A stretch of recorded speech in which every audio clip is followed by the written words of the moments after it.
Creating a portfolio website for free is easy, thanks to platforms like WordPress, Wix, and Weebly. Here's a step-by-step guide to help you get started. Choose a platform. Wix, WordPress.com, and Weebly offer free plans with drag-and-drop functionality, making it easy to create a portfolio without coding skills. Sign up and select a template.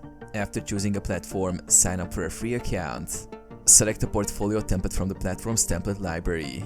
These templates are specifically designed for showcasing work. Customize your site. Add your work.